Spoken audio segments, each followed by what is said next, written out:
Good evening and welcome to Plain Talk. Let me start with an apology. I think it's clear that my voice has some real problems this evening, but because I made this commitment to Dr. David Hinds to have him on the program, I have decided that I will persist with it. He has agreed that he will be doing most of the talking whilst I do the listening. So, David, you have to stick to that arrangement. Right, I'll try to. David, the topic we're talking about is an early review of 2016. You were here a couple of times during this year, and we discussed the question of the Jubilee celebration and what it meant for Guyana. As we close the year, are we in that buoyant mood as a nation? Is there a lot we have achieved in the year? Has it set the groundwork and the groundswell for what's going to happen in 2017? That's a big question, but let me start by saying, Chris, that in my own political practice, my activism, and my study of Guyanese and Caribbean, Because that's what you teach. right, That's right, the right, focus of your academic life. exactly. And in my study of Guyanese and Caribbean political culture, the people of the Caribbean, the ordinary people, the downtrodden, the sufferers, have always given the Caribbean and given Guyana hope. There's a way in which they're able to sense when there is an opening to do something. And they've always latched on to that and enlarged that space to do something. I think it has to do with the long history of struggle against enslavement and then colonialism and indentureship. And so there is this innate quality of ordinary Caribbean people to have this sense for a moment. And partly also has to do with the fact that when you have a society like ours, like the Guyanese society and the Caribbean society, where the opportunities to really open up and to really do big things are far and in between, very, very, very, very scarce. So it is important that when there is an opening, that you're able to seize that time, to quote Bobby Seals and so forth. And I think in 2015, the Guyanese people, both those who were very vocal, the supporters of the new government, and I think even those who did not openly support the new government, certainly sensed that here was a moment that we can use to do something. And so I think you saw that buoyancy, as you call it. You saw that sense of optimism. You saw that sense of hope. You saw a kind of patriotism that went beyond the frivolous kind of I love Guyana thing.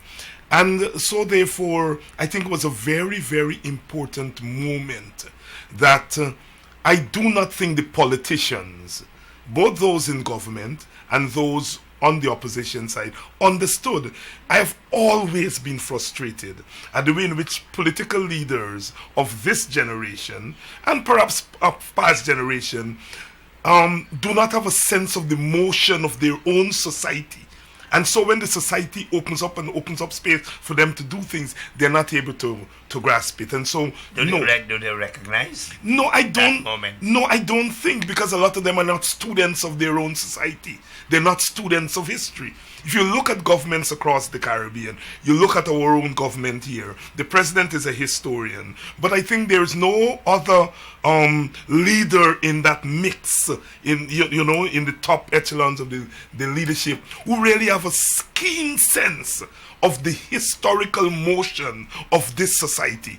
And if you don't have that, you are not able to harness the energies that come your way. In fact, you misunderstand that energy, or sometimes you don't treat it as something that is very important.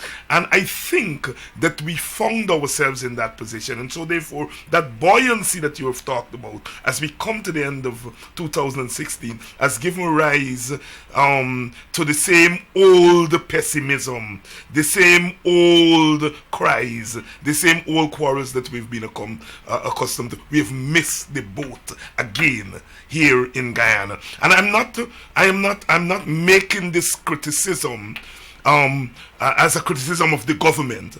I make it as a criticism, as a critique of our society, because those leaders come out of our society.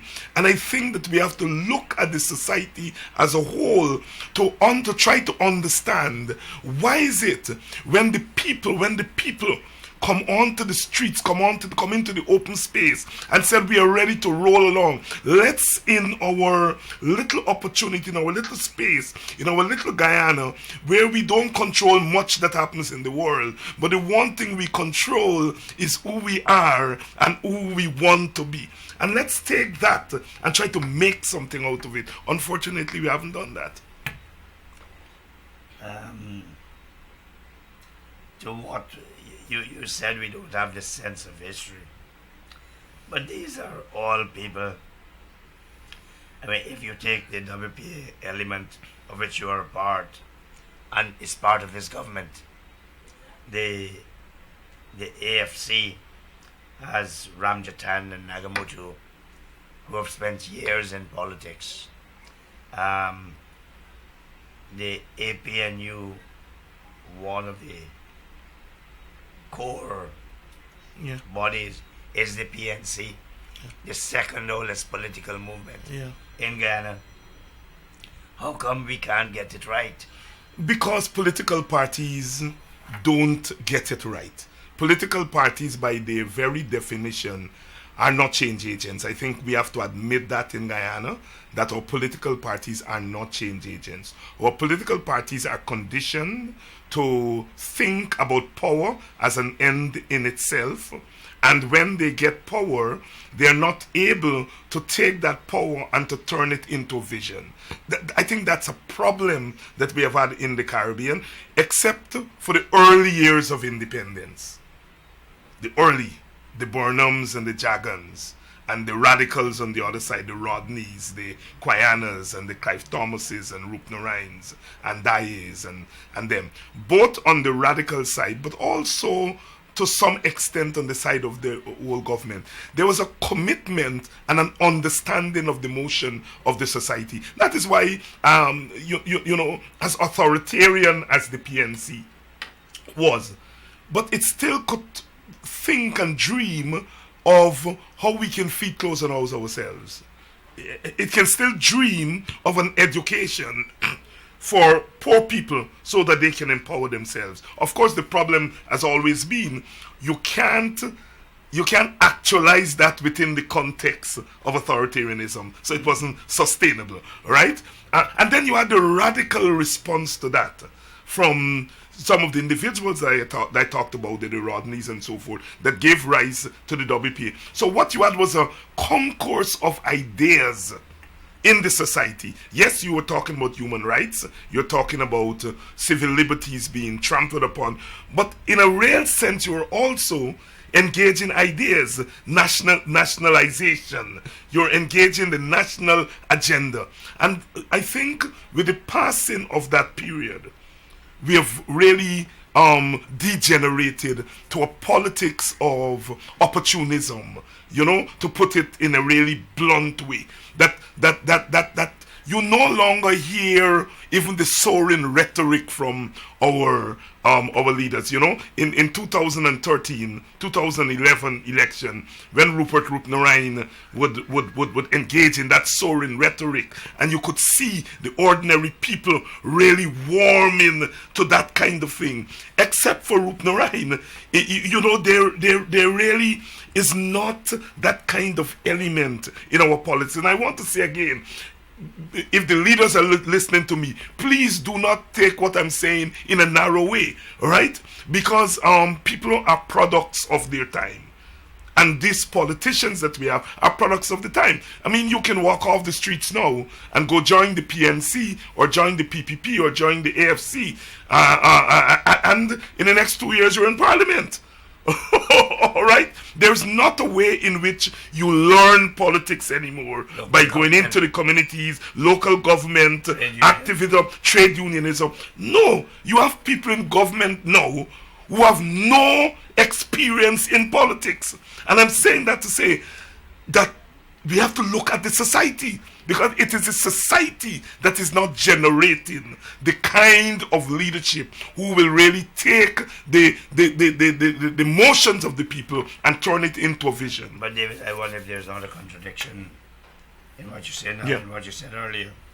You said the people, the energy, the excitement, the patriotism, we're all there. As we've had, as you said, at various times in our history. It was there. The people handed power to these leaders, including the Roopnarine you're talking about. He's there. What has happened? What is the WPA?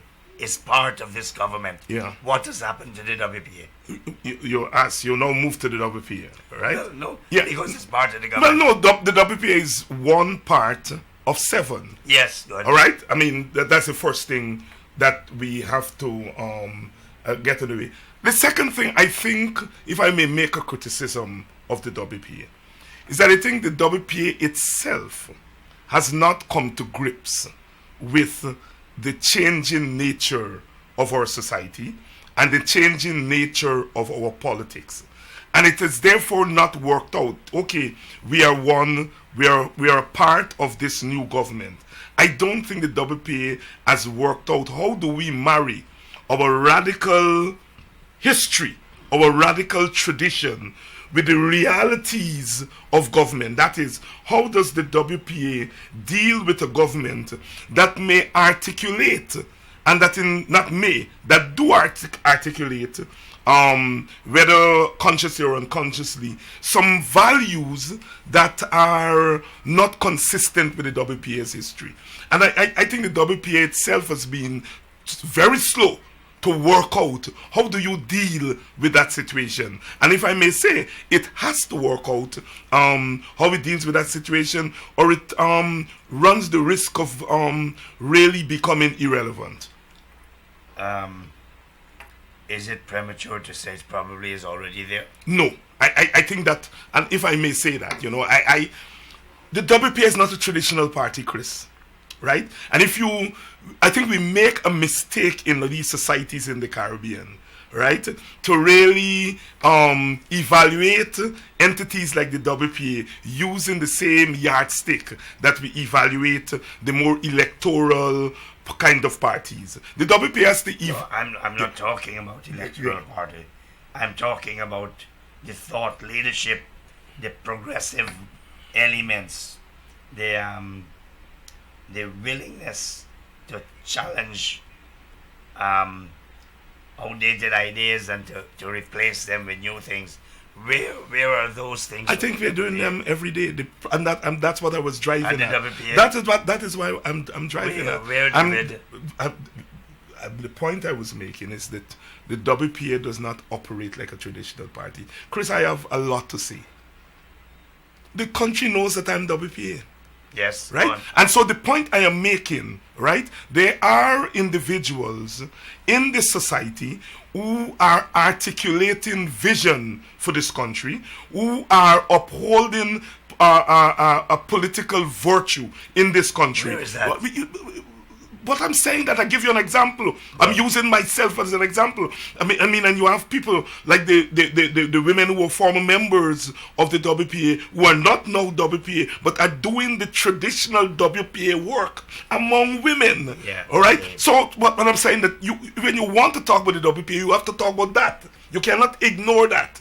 No, we're not ignoring Right. it, but you can't say, let's talk about the WPA, let's talk about the ex-WPA, and instead take me down. But the point I'm making, they're ex-WPA in terms of party.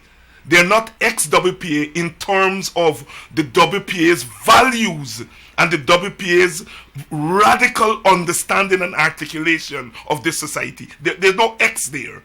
Right? The ex-WPS party. And that's fair game. If you want to talk about WPS party, that's fair game. By extending the discourse here to move beyond this thing that is called the party and to talk about ideas and talk about activism and talking about doing things that the parties don't do.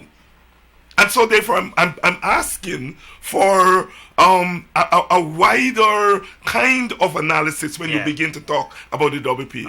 And you have the floor, David. Right. But you can't not consider the formal WPA in all of this. You got the two co-leaders of the WPA. Mm-hmm. One is a minister of the government. One heads one of the major governmental agencies, and I think he's an economic advisor. Mm-hmm. Those are very powerful positions. What do you see? And I'm not sure what you know from inside, whether the WPA members close to the government would come to the WPA and say, look, this is what the government is thinking. What line should we take? Or do they operate on their own and never consult with their memberships? That's a problem of the entire political architecture of this country. But we like to think that the WPA... I'm agree with you. I mean, I'm saying that's a problem of the political architecture of this country, where the politics of consultation, and it's not just consulting the party, also consulting the ordinary people on the ground. There is no active consultation going on in the politics of Guyana.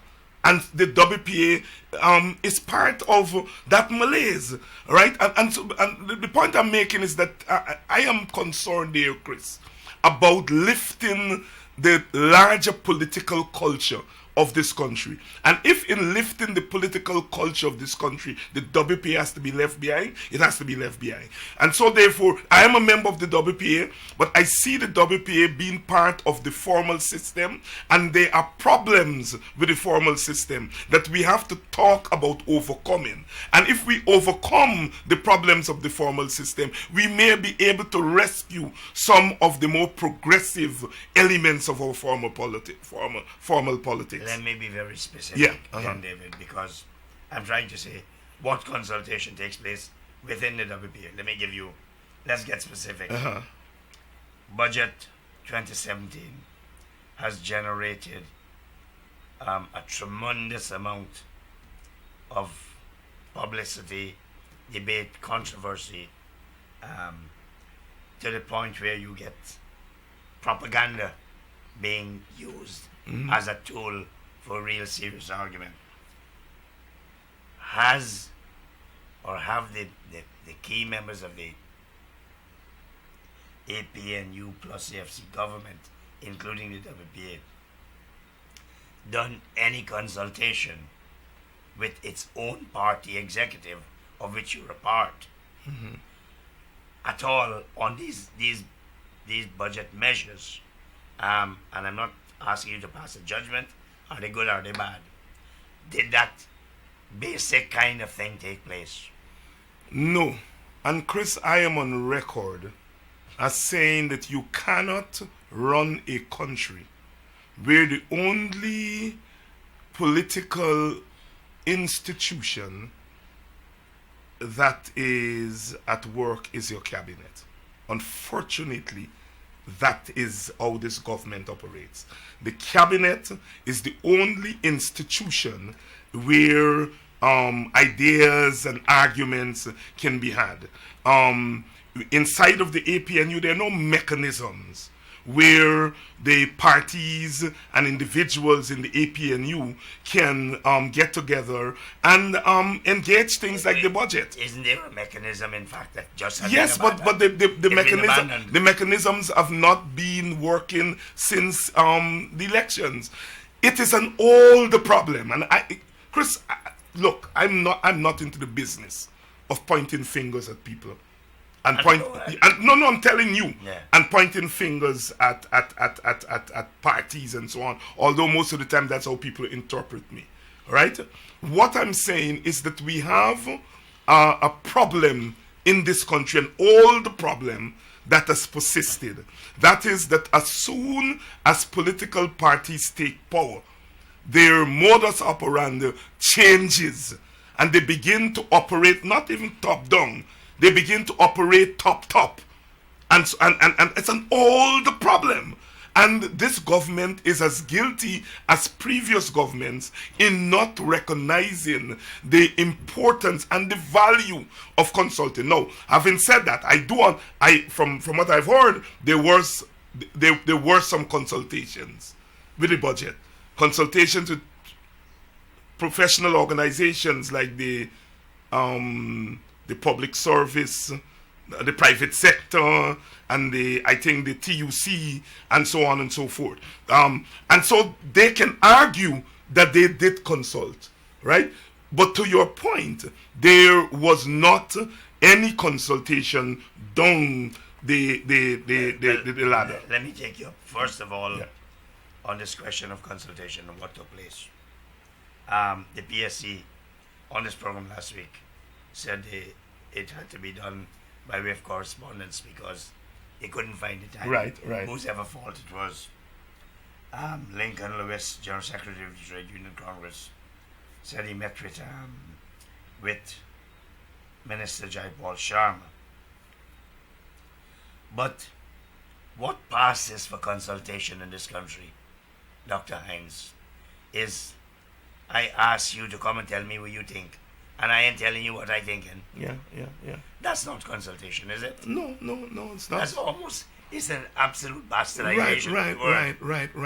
Right. But Chris, I want to make this point, and there's the partisan David Hinds coming out here.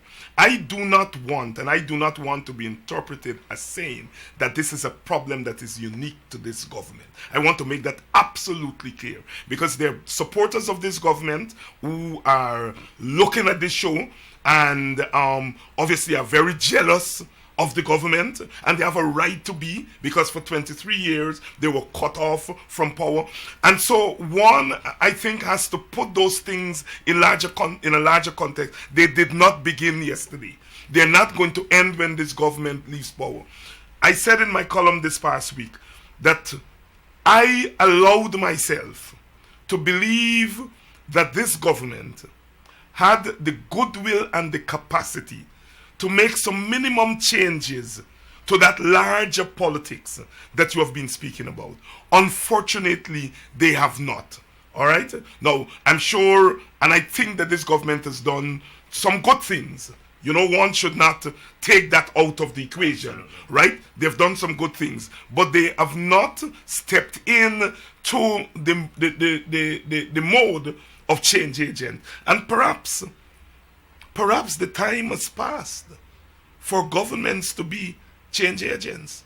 I think the kind of change and the kind of fundamental transformation of the society has to come from a revived people's movement, what they now today call loosely civil society. I think we've reached the point where governments don't feel that they have this wherewithal to do that. Because let's face facts. The APNU AFC they're always thinking about the PPP. And in a lot of things, they're responding to the PPP. And if they're not responding to the PPP, they're responding to the IMF and the World Bank. Or they're responding to the demands of the ABC countries. And so, therefore, within that context, responding to the demands of their supporters and others in the society, the citizens of this country, is very, very low on the agendas of government. I think we've reached that point in Guyana and the Caribbean. I think you're absolutely correct, David, when you say what this whole business is a societal problem. But this is a government, this is a coalition that went out there and said, vote for us. Yeah. We will be different. Yeah, yeah. Oh, they all say that. We will not be. They all like, say that. Like them other people. Yeah, they all say that. They fool the people. But I don't know whether they fool the people or whether they fool themselves. I really think they end up fooling them. I wonder which is worse. I don't think you fool the people. I think Guyanese people, Caribbean people, poor people are hardened to politics. There's a kind. No, David, I live here more than you live here. Yeah, but Chris, our society has a kind of dual response. If you don't understand it, what people always say, you talk from both sides of your mouth, right? There's a way in which there's a manners in our society. There's a way in which our people give their leaders the benefit of the doubt. But there is a way in which our people are very, very understanding of the machinations of politics. I hear it every day. There are things that people tell me as someone they think and they believe is a supporter of this government that they will never tell those who are in office. Well, you say about people. I generally use taxis these days. Yeah, okay. I move around. Yeah. I teach at the university. I meet some young people. One of the most common words you hear from these ordinary people is disappointment. Yes, I totally agree. So in other words, the people had a different expectation. Yes, they were optimistic. Yeah. We all, by nature, life is about optimism. Yeah. But they have been, that optimism has been shattered. The scholar in me says that disappointment, but yet caring, if I may invent a word, caringness, have always existed side by side. Those are the very people, Chris. If you begin to carry careless blows to this government, we're going to say, man, them who been there, they do was give people them a chance.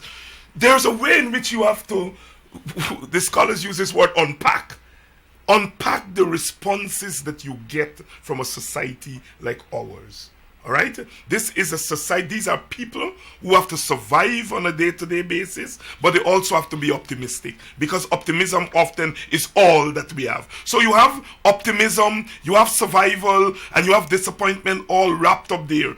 And it is we who call ourselves leaders or call ourselves analysts have to try to make sense of that. The politicians are going to read that one way. All right? They will never see the disappointment of the people. They're not going to see that. Politicians and leaders don't see that, Chris. Right? They will see the optimism, but they would not see wrapped up in that optimism the disappointment. David, yeah. They read the media all the time like you and I do. Chris, they come from a different place from you and me. You and I are not sitting in the seat of power. We are not there, and so we have a way of. Don't say it like if we want to get there. Well, no. I mean, if you look out the window, you are seeing something different from somebody who's looking inside the window. The same window, right? But you looking out, you see something different from the. So I think, Chris, the society is very complex. This government came to power with its shortcomings. I think it's a coalition government. Coalitions, by their very nature, are not easy to deal with. In many regards, people tell me that what we have are two governments. We have the AFC controlling its ministries, and then we have the APNU. All right? And so you don't have that kind of cohesive. Some of those things seem to be cop out. Oh, right. That's why you have leadership. All right. So you have the coalition to contend with and all that goes with that kind of politics and jockeying and so on. They had a single manifesto. Yeah, their manifestos are there just a consumption at election time, Chris. Right? The minute governments get into office, they abandon manifestos. David, but you're showing a hell of a lot of cynicism there. But yes, I am. I have a lot of cynicism about Guyanese politics, but I go out there every day. That is what I'm talking about. Tell me something. Yeah. Tell me something. Yeah. Have the experiences since May 2015 reinforced your cynicism? Yes. But it's also giving me hope. But that's the dialectic, if I may use a Marxian term, right? I think I'm a product of a society that is always in motion. And a society in motion is doing all of those things. It is being cynical about our situation, but it also has the capacity to laugh at the society. And it has the capacity to be serious about that society. You know? I mean, the artists and so on will tell you it's a Caribbean thing, right? So, yes, my cynicism has been reinforced, but my hope, because I think we are in a moment that we are, in a sense, replanting the Rodneyite banner. And what I mean by the Rodneyite banner, the Walter Rodney banner, of critiquing society. There's a way in which this government has been critiqued by its own supporters, that the PPP was not being critiqued by its own supporters. But I think the reality is we have not been using serious yardsticks to measure. Yes, I mean if you compare it to the 1970s, yes, we have not. But if you compare it to the last 23 years, we're doing a heck of a lot more better in terms of speaking to power than we did for 23 years. That's not true, David. Okay, all right. That's not true. Yeah. I mean, people are climbing up. They're saying, look, why are you worrying? Yeah. You're seeing corruption in the private sector Yeah. as bad as it is in the public sector. Yeah. And I mean, and President Granger was absolutely correct to point to corruption in the private sector. Right. So, the question is, you say you're optimistic. Yeah, I have to be. You get the sense, look, we made all this song and dance of local government elections. Yeah. We don't have a local government commission. There's absolutely no urgency, no willingness, no commitment to have this local government commission, which is what is going to give that teeth. Yeah. Chris, and also, yeah, the local government elections, against what would be the better judgment of the WPA, local government elections were dominated by the political juggernauts. Yes. So there was nothing local in the local government election. So we're not helping democracy, Chris, in these openings and opportunities. Chris, I appreciate your hard questions. I think we always have to ask questions of government, whether it's this government or the government before or governments to come, because that's part of our civic responsibility. That's part of our responsibility to the ordinary masses of these people who often don't have a voice to say something. But you can't lose sight of your society. We had 28 years of the one before. We had 23 years of this other. We have 51 years of reckless governance in this country. Let me now defend this government, right? In 18 months, they're not going to correct all of those things. My quarrel with this government is not the deficiency in terms of the things that it has not done, the itemized things. My quarrel with this government is that precisely what you are saying. I don't think it understands that after 51 years of reckless governance, that it has a historical opportunity to raise the bar a little bit more. If you're saying that, I'm with you, right? But I'm actually saying more than that. Take this budget as a people's budget. Yeah.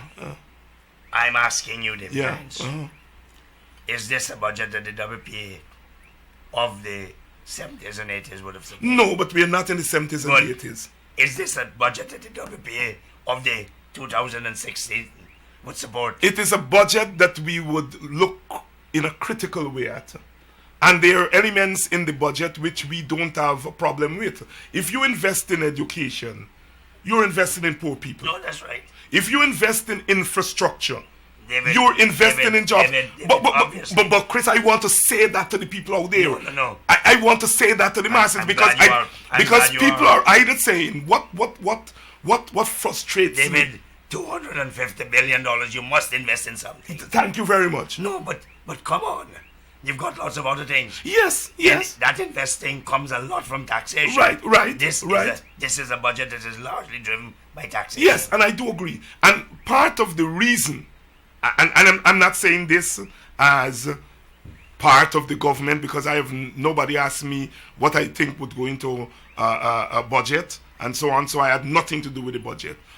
But when a government reaches the point that it has to over-rely on taxation in order to fund its programs, it says that it has not articulated a program of how you grow the economy outside of taxation.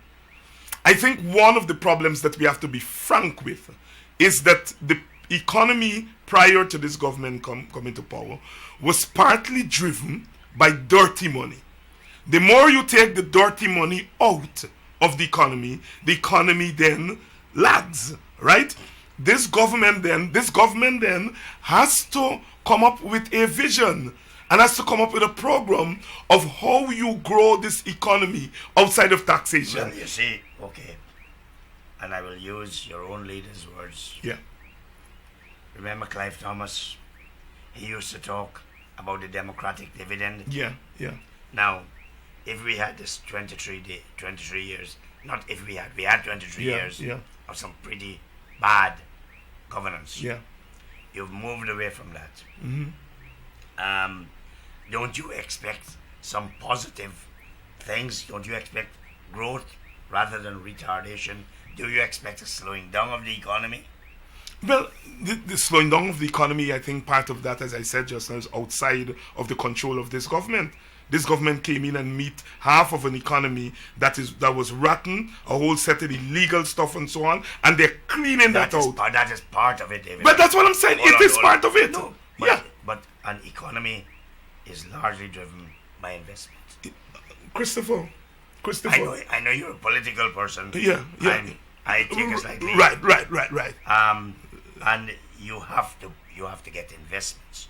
There's some basic ground rules. Yeah. You can't, if your economy is slowing down. Yes.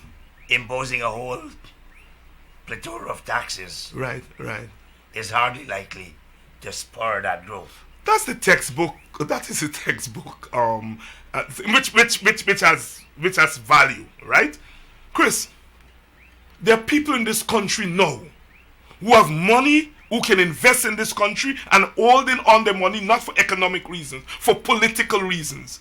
There are elites in this country, economic elites, who have money, and I want people out there to hear what I'm saying, because I don't think the government, and I don't think the government itself articulates this position. There are people in this country who have money, who can invest and do not invest, not because of the taxes, because they don't pay taxes. They cheat on taxes, those very people. They don't invest for political reasons.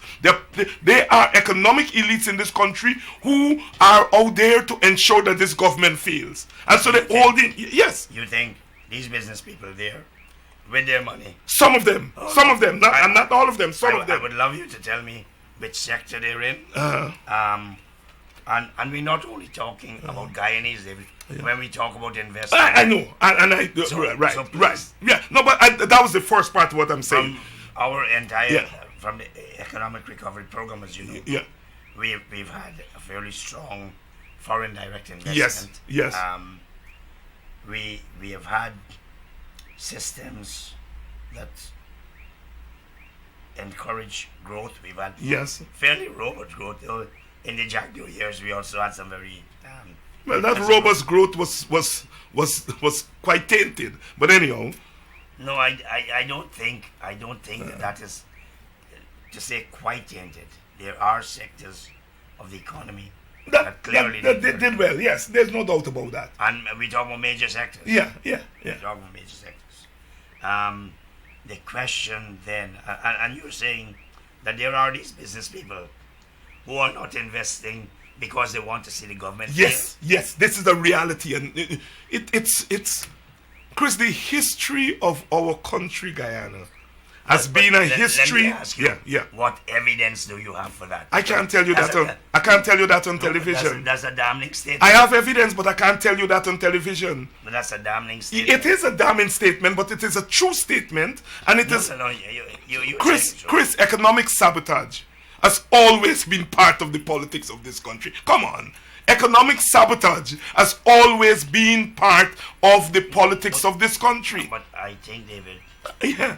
I think that becomes a cop-out argument. No, it's not a cop-out argument, but it has to be said. I'm not saying that. I'm not saying that to say that we cannot do better. I'm saying that to say that that is a fact. One, that there was a lot of dirty money in the economy that distorted the economy, and if you begin to clean that dirty money out of it, it is going to affect the overall growth in the country. Secondly, if you have people who have monies to invest and are not investing, then it is going to have an effect. However, having said that, you're talking all hypothetical. no, I'm not talking hypothetical. Having said that, the challenge of this government is that is what you are dealing with.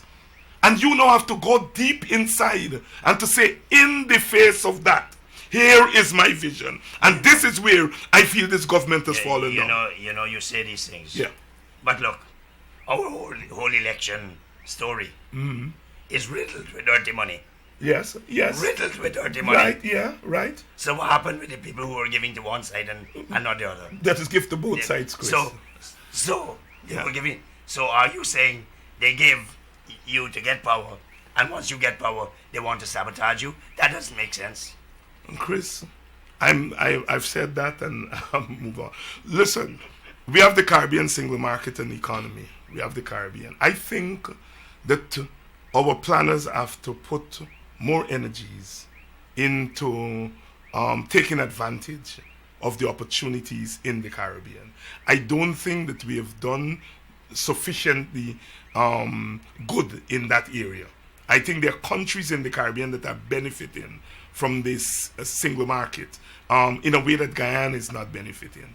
All right. Part of the problem has to do, and you know this better than I do, is that we have to produce something to sell out there. Right? I heard that, I read where our rice is now given access to Jamaican market along with rice from Suriname and so forth. But we've got to begin to talk seriously about serious manufacturing here. What I'm saying is that there is not very much space for a country like Guyana, right? Relying on its internal motions to grow an economy. We live in economies that are dependent on forces outside of the country. And so we have got to engage that. And my quarrel again with this government, it is not that this government is so terrible, it's that this government has not put in place with all the brain power that we have here, all the intellectual power. Yes, ministers don't necessarily have to be divisions. I've never known politicians, except for a few of them in the early days, the Manleys and the Williams and Burnhams and so on and so forth. Generally, politicians are not visions, but they have to take advantage of people who are in this country, who have the capacity to come up with visions and come up with programs so that we can be able to do better than we're doing. And the fact that they have locked in the power and all decisions are taken at the level of the cabinet, and you're really not taking advantage of other resources that you have in the country, I think is one of the downsides of this government. Let's move off. Yeah. Because I'll tell you, we keep talking about internal market and so on. Yeah. But Suriname is doing better. Suriname business people are coming into this country and investing in a whole range of things. Do you think the political parties suffer from a crisis of internal democracy? Yes. Obviously, political parties are not democratic institutions. I don't think that is particular to any party, whether on the left or parties at the center or right. Let me extend Yeah, that. yeah. If the political parties don't have within themselves the culture and practice of democracy, how do they suddenly assume that culture when they take the reins? They can't. They can't. It's so we have a non-democratic system.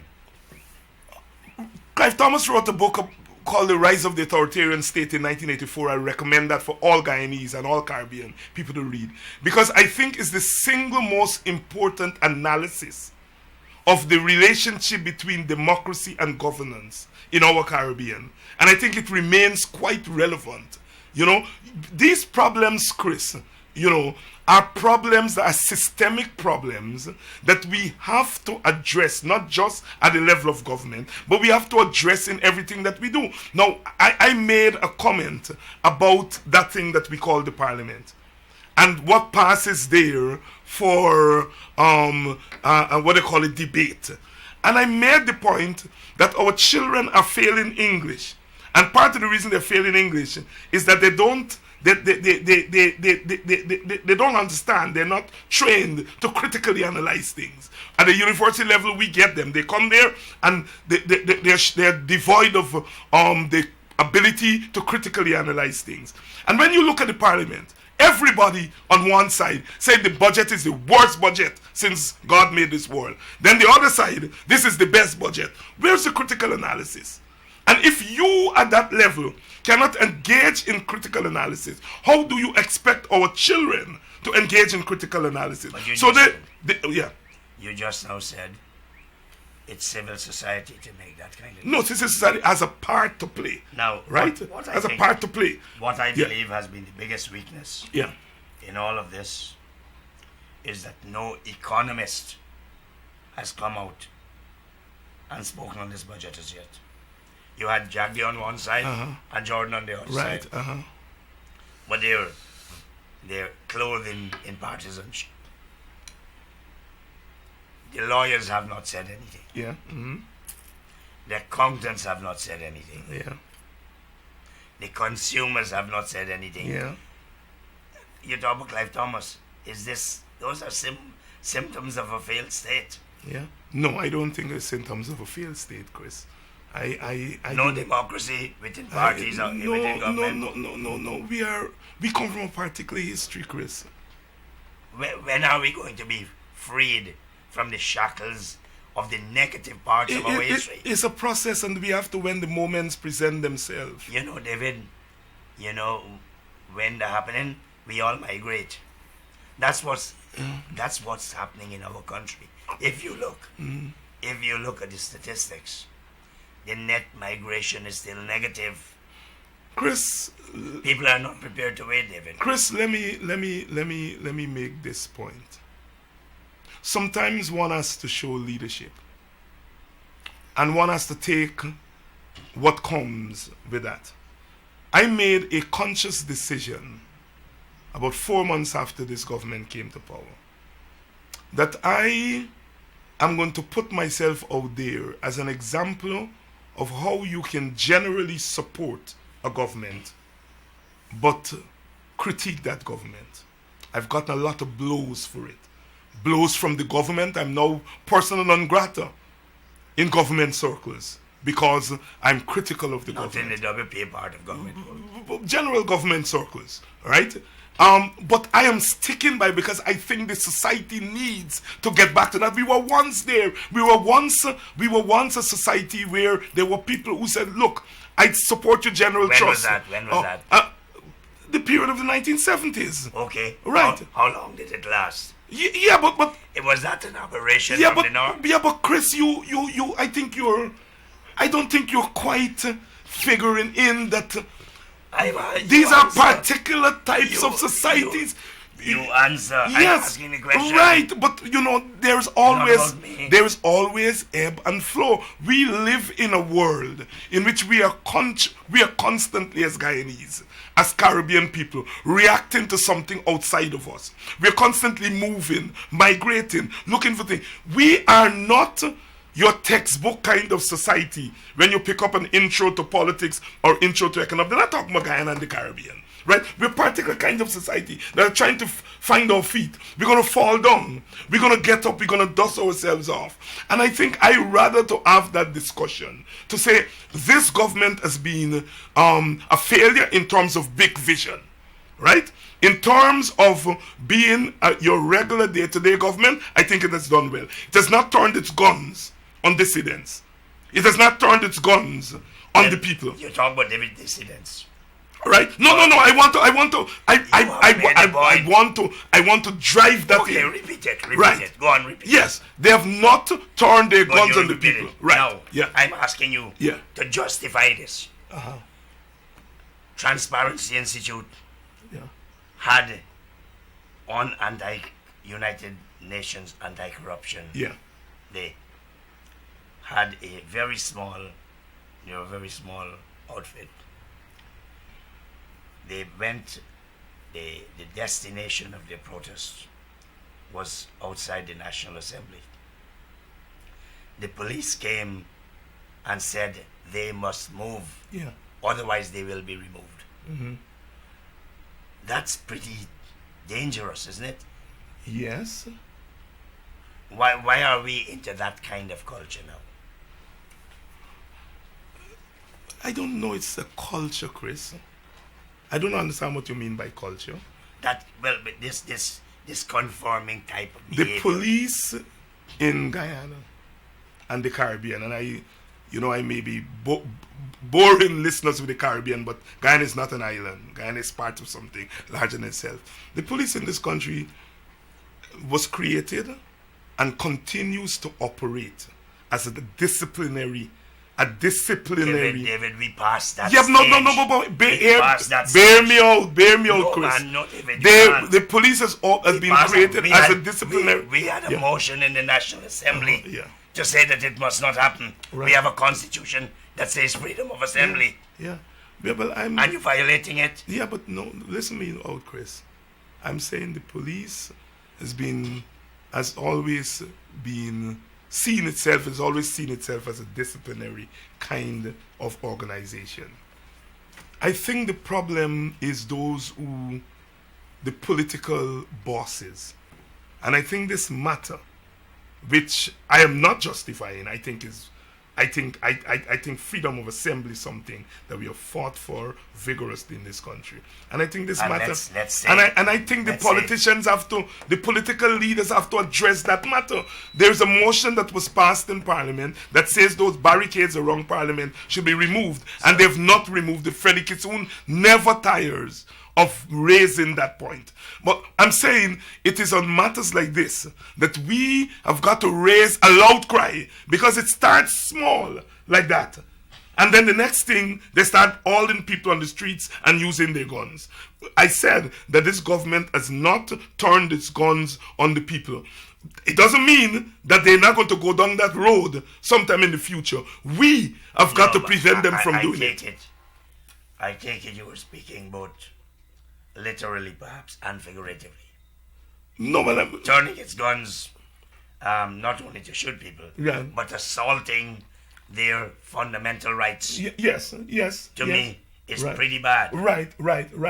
Chris, here is where I think I am missing you. I do not want to paint this government as the singular assaulter of democracy and good in this country. It has been in office for 19 months. And I think it's unfair to tag them as the devils. But I think, I'm not saying that you are doing that. I'm not responding to you. Hold Yeah. on. No. I'm not. It can't be me. Right. I don't think anybody has done that. Oh, yes. There are people who've done that. I think people are saying, people are exercising their democratic Yeah, right. but I'm going Hold there. on, let But me yeah, finish now. right. People are exercising their democratic right to have opinions, Yeah. however mistaken Yeah. or misleading those Right, opinions are. right. I don't think that makes them devil or makes the government, because this government has some excellent people as well. Yeah, right. And they've done some excellent things. Right. But, David, and for someone who has been in the struggle Yeah. for decades, it's the aberrations you have to wonder about. Yeah. Wonder and worry about. And I completely agree with you.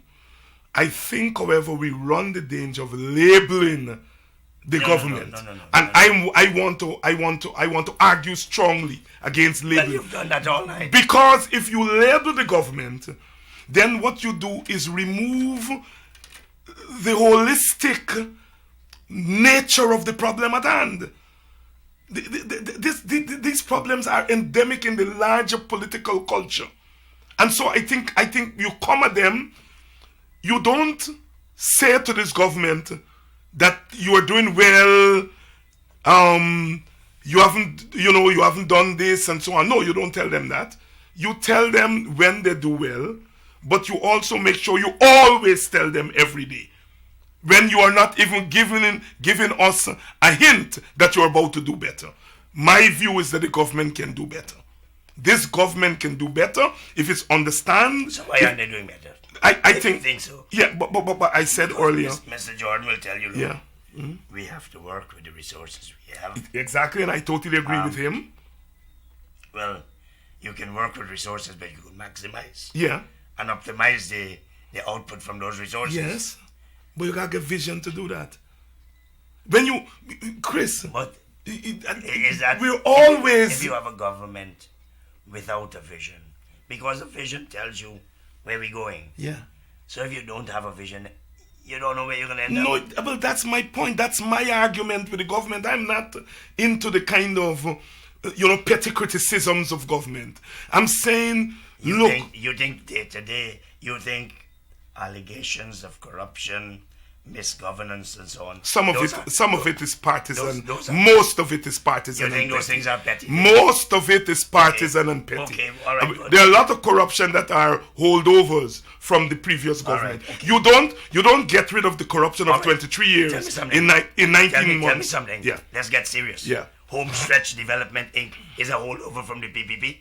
Come on. Chris, you see, I asking. I think again where you and I are parting is that I am not looking at this individual thing and that individual thing. We inherited a culture of corruption. Okay. This government has been very slow in terms of dealing with corruption. I've said that over and over again. I'm not talking about dealing with corruption now, Yeah. David. I'm But talking if- I'm talking about opening itself. But if you Hold on, leave let me- the apparatus let me finish in place, You talk about ministers, man. Which apparatus? Anyway. if you leave the corrupt I think the operation. if you leave the corrupt apparatus You in got- place, you got you covered. become the victim of it eventually. And this government is playing with fire in that regard. David, Yeah. thank you very much. I'm glad you carried us through. My voice is going. No, but Thanks so much. You spoke your allotted time. Always a pleasure, Chris. Operators and viewers, thank you and good night. We're friends. Always. And comrade.